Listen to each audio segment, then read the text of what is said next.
Bem-vindo ao canal Futebolaço, eu sou o Dieguinho. Bom, galera, tá entrando no ar o nosso terceiro vídeo do dia. Como sempre, muitas informações importantes para trazer para vocês. Vamos falar muito aí sobre a formação do elenco para o ano que vem. Vamos falar sobre treinadores e também a importância da base do Vasco no sucesso dessa atual temporada. Mas antes, pedir para você, marimba no like aí que ajuda a gente bastante. Se for novo no canal, já se inscreve, ativa o sininho das notificações e segue a gente também lá no Instagram. Parada é a seguinte, como eu disse para vocês, o Jorginho tá no cargo ainda, falta o anúncio oficial por parte do Vasco, informando que ele não vai seguir para a temporada do ano que vem, mas é praticamente pulo de 10 já que o Jorginho não fica. Com isso, o Vasco já monitora o mercado. Segundo apurou o Globo Esporte, o nome que tem força bastante dentro do Vasco hoje é do Vojvoda. O Vojvoda hoje ainda não renovou com Fortaleza.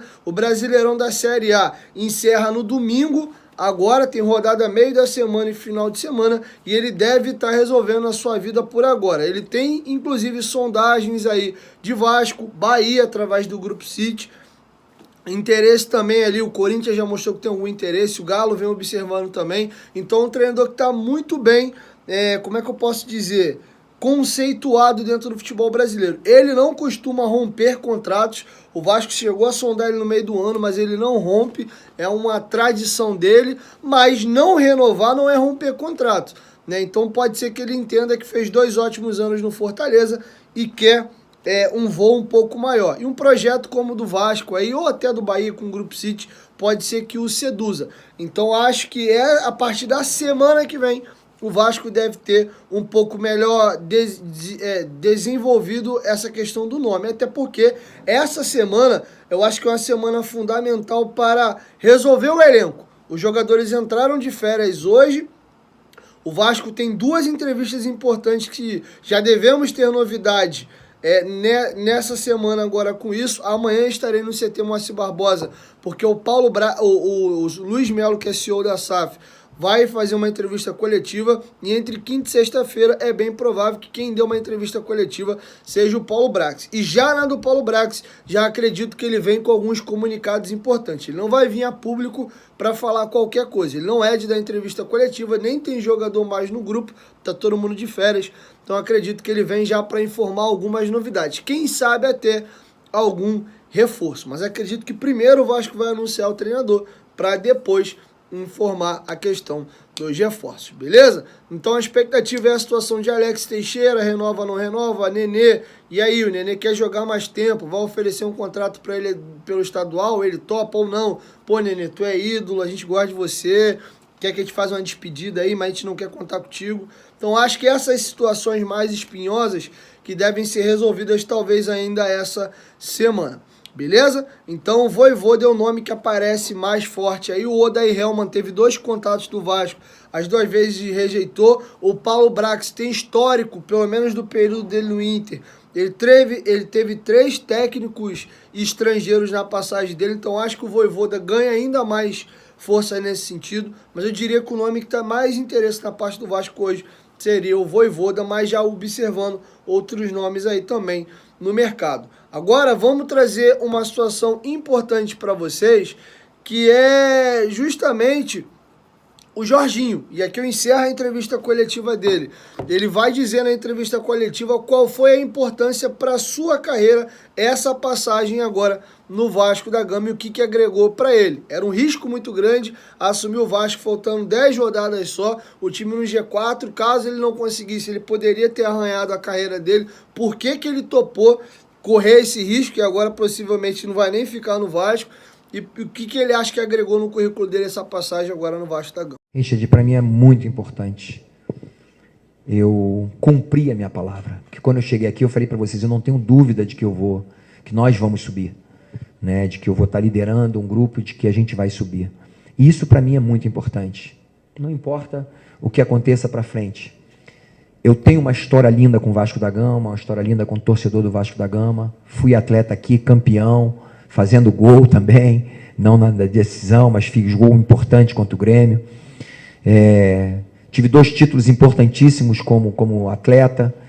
Tive um título, para mim, vale muito, porque um título jogando na 2ª divisão, e ganhar de Flamengo, ganhar de Fluminense, sabe? Empatar com o Botafogo em algumas situações, e os 2 últimos jogos, a gente conseguir superar todas as dificuldades e a gente alcançar o objetivo em 2016 e ser campeão invicto, para mim tem um peso muito grande. Como você falou, a situação não era tão confortável, a gente estava com 4 pontos quando eu cheguei aqui. E a pressão era muito grande em cima do Vasco da Gama. Como eu falei, o torcedor com o coração machucado, a torcida com muitas dúvidas em relação ao elenco, se a gente ia conquistar ou não, se a gente tinha capacidade ou não. Tudo isso é um peso muito grande. É diferente do Ituano.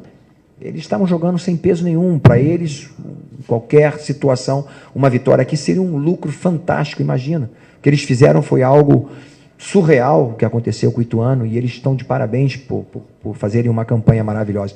Para nós, como torcedor, sempre acredito, é uma obrigação, porque é o Vasco, é um grande time do futebol brasileiro, com 20 milhões de torcedores, então era quase que uma obrigação, mas a gente sabe que o futebol, quando você joga, não é assim. Tem uma série de fatores, não apenas, por exemplo, como aconteceu hoje, como a gente poderia imaginar que o Andrei seria expulso, um jogador extremamente correto, educado, um jogador que é leal, né? E eu até perguntei, puxa, por favor, vai ver o VAR, mas segundo eles falaram que o VAR confirmou que realmente ele acabou, pisando ali no jogador. Então, são fatores que não estão, a gente falou sobre isso antes do jogo, que não poderíamos terminar o jogo com 10, precisávamos terminar o jogo com 11, será fundamental.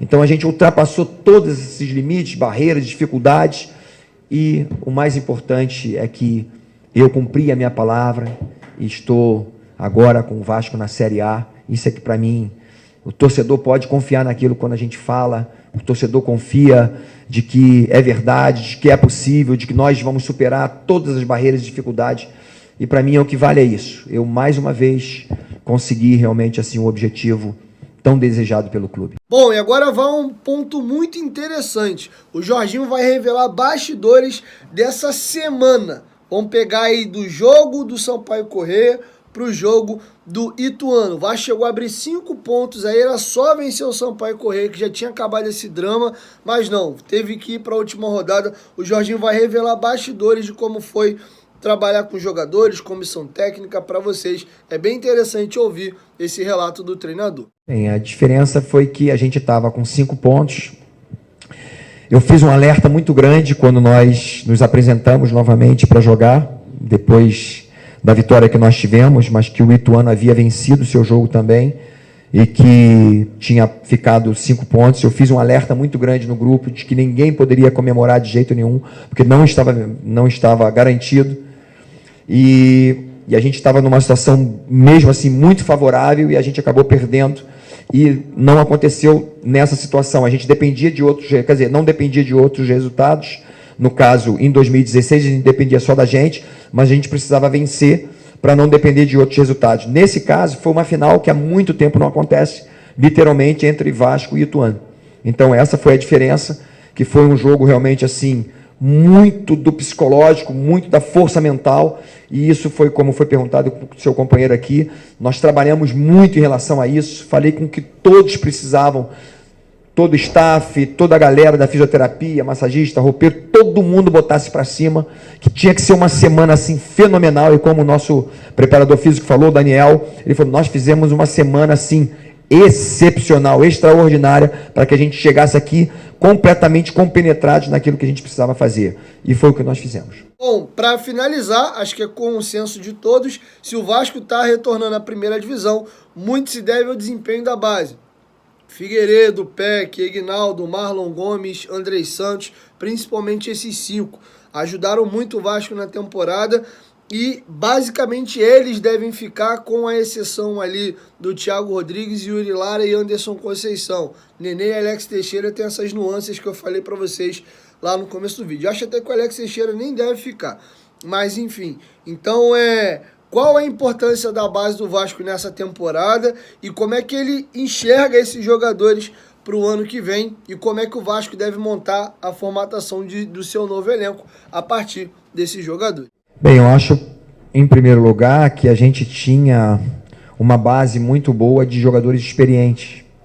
Nenê, Raniel, Anderson, que é um capitão. Anderson não é um cara de falar muito, mas é um cara muito focado, muito centrado, e é um paizão para eles ali. Então, esses jogadores, Edmar, que não participou do jogo hoje, né, estava suspenso, o Léo. Então, jogadores, o Quinteiro, né, o Quinteiro eu sempre gosto de falar, porque o Quinteiro é assim, é um cara muito para cima, o tempo todo ele vibrando, comemorando, falando com a gente ali no banco, de detalhes específicos do jogo. Ele não estava nessa oportunidade. Então, esses jogadores foram importantes para que o Nenê o tempo todo fica com eles, é chamado de vovô por esses atletas, e é o tempo todo conversando com esses atletas. Mas o que eu estou vendo, principalmente desses atletas agora, eu comparo um pouquinho com 2016, que vieram alguns jogadores como o Andrei, que foi por Curitiba, me lembra aí, Jotinho? Matheus Vidal, Andrei, quem mais? Evander. Eu trouxe, por exemplo, foram 3 jogadores que foram enviados para a gente. Depois eu trouxe ainda o Alan, lateral esquerdo, trouxe o Caio, que havia jogado já no profissional, trouxe novamente, e trouxe o DG, porque quando nós vimos um trabalho, vendo o DG jogando, fazendo um jogo que eu gosto muito de fazer, né, um jogo contra o Sub-20, Sub-17, eu falei aqui, cara, esse aí tá o nosso segundo volante aqui. E eu fico muito feliz de ver o DG hoje, na onde ele está. Então, esses jogadores, o que eu estou vendo é que eles são extremamente profissionais. Eles são muito focados. Eles têm um coração bom, têm um coração humilde para aprender, e eles têm escutado, principalmente o Nenê, que é, para mim, um exemplo de atleta. Cara, o cara, 41 anos, eu falei para ele, cara, ele bate tanta falta, tanto pênalti, e finaliza o tempo todo de fora da área. Ele não sente uma dor no adutor, porque ele é um cara extremamente dedicado. Então, quando esses garotos olham para o Nenê, eles veem, na realidade, um grande ídolo que eles querem imitar. Então, se eles mantiverem esse coração humilde, um coração simples, com a capacidade, com a qualidade que esses jogadores têm, eu tenho certeza que eles se tornarão, já estão alguns deles aí, 3 sendo convocados. Então, eu tenho certeza que, quer dizer, 2 foram convocados, o Ignaldo também teria, não, foram 3 convocados também, que o Eric Marcos foi convocado, né, além do Andrei e do Marlon, né, mas o Ignaldo também vai ter a sua possibilidade. Com certeza, a base do Vasco é muito importante. E a gente conta muito com esses atletas, mas não podemos esquecer que há necessidade de alguns jogadores extremamente experientes para que possam conduzir esses atletas a um bom caminho. Bom, galera, é isso. Essas eram as informações que eu tinha para trazer para vocês nesse vídeo. Amanhã, próximo da hora do almoço, meio-dia, eu chego com mais informações. E aí, já lá por volta das 5, eu já venho aí com as informações importantes lá da entrevista coletiva do CEO da SAF do Vasco, Luiz Melo. É isso. 1, 2, 3. Futebolaço. Tamo junto, família. Qualquer momento, volta, Vasco. Tamo junto. Valeu. Fui.